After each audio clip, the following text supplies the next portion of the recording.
ఇక్కడ రాష్ట్ర ప్రజలందరూ కూడా, రాష్ట్రంలోని మహిళలందరూ కూడా ఒక విషయంలో స్పందించాల్సినటువంటి అవసరం ఉంది. ఎందుకు అంటే రాజకీయాలు చేయొచ్చండి, ఎవరైనా రాజకీయాలు మాట్లాడొచ్చు, కానీ ఆడబిడ్డల్ని కించపరిచే విధంగా, వ్యక్తిత్వ హననాలు చేసే విధంగా గత 5 సంవత్సరాల్లో చేశారు. దానికి ఎంతో మానసిక క్షోభని అనుభవించి ఇలాంటి ప్రభుత్వం వద్దు అని చెప్పి బుద్ధి చెప్పి 164 సీట్లతో కూటమి ప్రభుత్వాన్ని తీసుకొని రావడం జరిగింది. ఇప్పుడు ప్రజెంట్ చంద్రబాబు నాయుడు గారు అధికారంలో ఉన్నారు. కానీ ఇలాంటి సమయంలో కూడా మనం స్వేచ్ఛగా ఆత్మాభిమానంతో ఆడబిడ్డ తలెత్తుకోవచ్చు అనుకుంటున్నటువంటి ఈ సమయంలో కూడా ఒక సాక్షి లాంటి, నేనైతే ఒక బ్రోకర్ ఛానల్, ఒక బ్రోతల్ ఛానల్ అని చెప్పి నేను అంటాను, అలాంటి ఛానల్లో కూర్చున్న వ్యక్తులతో కూడా తప్పు బాధ్యత వహించాల్సి వస్తుంది. ఆ కేఎస్ఆర్ అనే వ్యక్తి కూడా ఇందుకు బాధ్యత వహించాలి. నేను ముందుగా ఒక మాట అడుగుతున్నానండి. ఇక్కడ అమరావతి ప్రాంతం దేవతల రాజధాని కాదు, అది వేశ్య వృత్తులు జరుగుతున్నాయి, వేశ్యలు ఎక్కువగా ఉన్నారని మాట్లాడారు.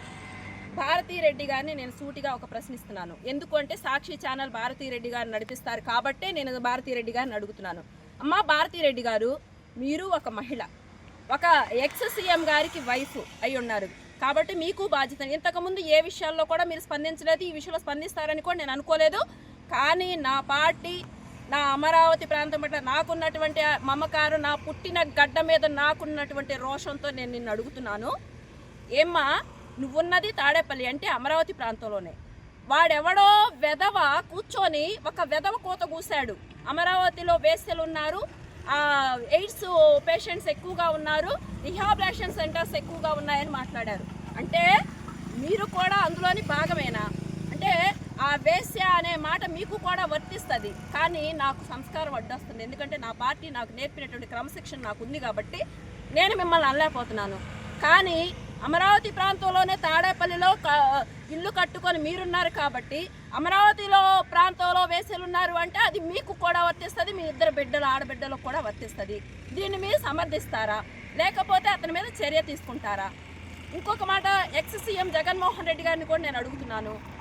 సార్, ఇప్పుడు అతను అన్న మాట నీ ఇద్దరు ఆడబిడ్డలు, మీ భార్య గారైనటువంటి భారతీరెడ్డి గారికి కూడా వర్తిస్తుంది, అది మీ ఛానల్లో నుండి వచ్చింది, మీ ప్రమేయం లేకుండా వచ్చిందా? లేకపోతే మీరేమైనా సంపాదన ఎలాగూ లేదు కాబట్టి ఈ విధమైనటువంటి సంపాదనకి ఏమైనా అలవాటు పడి మీ ఛానల్లో వాళ్ళని ఎలా ప్రోత్సహిస్తున్నారా? నాకు అది అర్థం కావట్లేదు. కానీ ఆ మాట అనడానికి కూడా నాకు సంస్కారం అడ్డొస్తుంది. ఎందుకంటే ఎక్స్ సీఎం వాళ్ళ వైఫ్. వాస్తవానికి అమరావతి ప్రాంతంలో ఉన్న వాళ్ళంతా కూడా దళితులు ఎక్కువగా ఉన్నారు. మోర్ దాన్ 60% దళితులు, బహుజన వర్గాలు ఉన్నారు. అంటే దళిత బహుజన వర్గాల ఆడబిడ్డల్ని వేసేలు అని చెప్పి మీరు మాట్లాడుతుంటే, మీ ఛానల్లో మాట్లాడుతుంటే మీరు దాన్ని సమర్థిస్తారా, లేక వాళ్ళ మీద మీరు చర్యలు ఏ విధంగా తీసుకుంటారు? లేదు, మీరు మా వల్ల కాదు అని అంటారా? మీరు దాంతో ఏకీభవిస్తున్నారు అంటే మీ ఇంట్లో మీ భార్య, మీ పిల్లలిద్దరికి కూడా ఇది వర్తిస్తుంది. ఇకపోతే జర్నలిస్టు కేఎస్ఆర్, ఏమయ్యా, ఛానల్లో కూర్చుంటున్నావు, ఇష్టం వచ్చినట్టు మాట్లాడుతున్నావు, అన్నిటికీ రాష్ట్ర ప్రజలు చూస్తున్నారు, బుద్ధి చెప్పారు గతంలో, ఇక రేపు కూడా చెప్తారు. ఇప్పుడు మేము చెప్పాల్సిన సమయం ఆసన్నమైంది. ఎందుకంటే ఒక అమరావతి ఆడబిడ్డగా నేను నిన్ను క్వశ్చన్ చేస్తున్నాను. నువ్వేమైనా ఇక్కడ వేసే వృత్తిలో నీ భార్య, నీ కూతురు, నీ చెల్లి, నీ తల్లి వచ్చి అమరావతిలో విట్టుల గృహాల్లో పడుకొని సంపాదిస్తే నువ్వు తింటున్నావా? నువ్వు సన్నాయి నొక్కలొక్కుతో పక్కన ఆ కృష్ణరాజు అనేవాడు మాట్లాడుతుంటే ఏమో నేను కూడా విన్నాను. ఏదో ఏ పేపర్లో విన్నావురా నువ్వు? వెదవా, కడుపుకి అన్నం తింటున్నావా? నువ్వు ఒక తల్లికి, ఒక ఆడబిడ్డకే నన్ను పుట్టింది. నీలాంటి వాడిని కన్నందుకు ఆ తల్లి కూడా క్షోభించిద్దిరా, ఇలాంటి దరిద్రుడు కన్నానని. ఇకపోతే కృష్ణరాజు, చంద్రబాబు గారు నన్ను క్షమించండి, మమ్మల్ని, మా ఆడబిడ్డల్ని ఈ విషయాల్లో మీరు కంట్రోల్ చేయొద్దు. నేను వాడిని ఇలాగే సంబోధిస్తా. నా కొడక కృష్ణరాజు, నీకు దమ్ముంటే నువ్వు నిజంగా సరిగ్గా పుడితే ఎక్కడున్నావో చెప్పరా, నీకు వచ్చి నేను సమాధానం చెప్తా. నీ పెళ్ళాము, నీ చెల్లి, నీ తల్లి, నీ కూతురు ఇక్కడ అమరావతిలో ఇలాగే సంపాదిస్తుందా? వచ్చి పడుకుందా అమరావతిలో? నువ్వు చూసావా? నువ్వు ఏ విధంగా సర్టిఫై చేస్తావురా? నువ్వు నీ బ్రోకర్ వేషాలు, నీ బ్రోతల వేషాలు, నువ్వు నీ బతుకు, నీ కొంప, నీ వంశం మొత్తం ఇదే అయి ఉంటుందిరా. అందుకని అమరావతి ఆడబిడ్డల మీద పడ్డావు, దళిత ఆడబిడ్డల మీద పడ్డావు, దళిత మహిళల మీద పడి ఏడుస్తున్నారు. గత 5 సంవత్సరాల పాటు దళితులను తొక్కేశారు. దళితులు రోడ్ల మీదకి ఇచ్చారు, చీరలు పట్టుకొని ఇచ్చారు, తాళి బట్టి కట్టేశారు. దళిత మహిళగా నన్ను రోడ్ల మీద ఇడిపించారు, లాఠీలతో కొట్టించావు, తన్నించావు.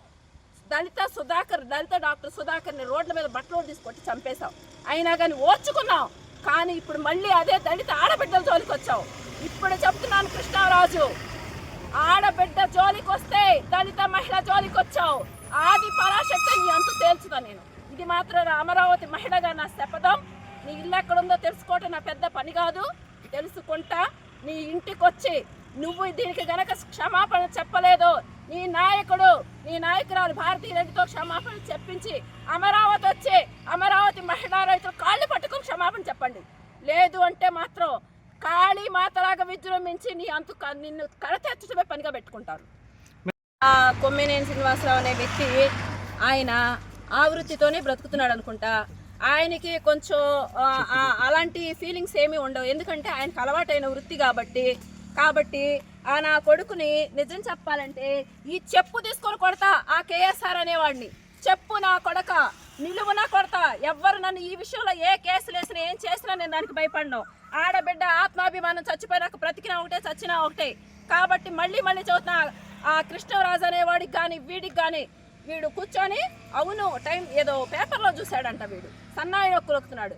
నా ఉద్దేశం ఏంటంటే ఈ కేఎస్ఆర్ కానీ కృష్ణరాజు అనేవాడు కానీ ఈ వృత్తులతోనే సంపాదించుకొని అక్కడ బ్రతుకుతున్నారు. అక్కడ ఏ ఛానల్లో, సాక్షి ఛానల్లో కదా, ఆ సాక్షి ఛానల్లో కూడా ఈ విధంగా ఎలాగూ సంపాదన లేదు దోచుకోవడానికి. రాష్ట్రంలో అధికారం కోల్పోయాం కాబట్టి ఈ విధంగా ఈ వృత్తిలో సంపాదించుకొని బతుకుదామని వాళ్ళు బ్రతుకుతున్నట్టున్నారు. అందుకని చెప్పి అమరావతిలో దళిత మహిళలు ఉంటారు కాబట్టి మమ్మల్ని ఏం చేయలేరులే, మా ఇష్టారాజ్యంగా మేము మాట్లాడతాము అని చెప్పి మాట్లాడారు.